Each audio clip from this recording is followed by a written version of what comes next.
Me siguri ka prind që po na ndëgjojnë edhe thonë, mirë dhe po flasim për loja, është rutinë e fëmijëve, por ja që kjo loja, një rutinë që ne po e quajmë shumë të thjeshtë, ka një ndikim direkt dhe shumë të fuqishëm në shëndetin mendor të tyre. A na shpjegon pak këto, pse lojat stimuluese, të cilat po i flasim, kanë një rëndësi që prind ta dinë që nga fëmijëria e hershme, të veçantë në shëndetin mendor në të ardhmen e tyre? Realisht dhe fatkeqësisht, për shembull kohën më herët para se me qenë teknologjia ka qenë hapshme, ka qenë lojra stimuluese kanë qenë shumë të mira. Shumë të kënaqshme dhe kanë pas fëmijët shumë kreativitet, komunikim verbal, shumë të fuqishëm, shumë të mirë, më eksplorues. Mi po tani ka ardhur një epokë që një farë forme ka penalizuar shumë fusha të stimulimit të lojrave të ndryshme me fëmijë. Domethënë vetëm të lojra që ata po stimulojnë dhe po ndjejnë kënaqësi brenda asaj lojës, po janë lojrat domethënë digjitale. Fatkeqësisht. Të mbyllura që fëmijët nuk po kanë pjesëmarrje fizike nëpër ambientin të jashtme. Po as bashkëveprim. Definitivisht jo.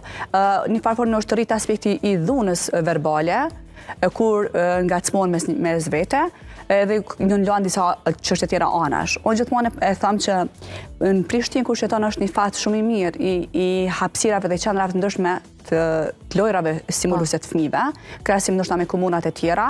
Mirë po, prapë vitet në pa sa ka prindërit kohë me dërgu fëmijëna për këto qendra të ndryshme, që janë shumë të mira realisht. Një ndër këto që më ka pëlqyer normalisht nuk po potencoj jamër se du me pa vetë dhe me fizikisht me qenë afër tyre dhe me pasi çfarë po japin tek fëmijët. Mirë po, një fëmijë që unë e kam në trajtim, më kënaqë fakti që ka marrë një certifikat brenda një qendre stile, domethënë lojra stimuluese.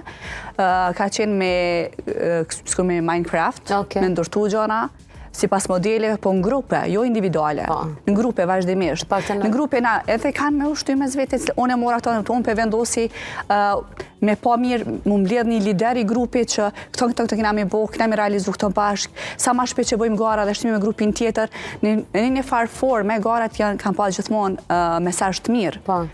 Një farë forme inati pozitiv, që sa ma shpejt na me përfundu dhe na kena mu lavdru.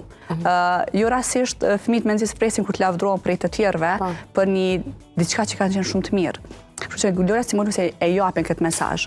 Mandej me mosha caktuar, normalisht jo këtë mosha mund të bëjnë lojra të ndryshme, të njëjta.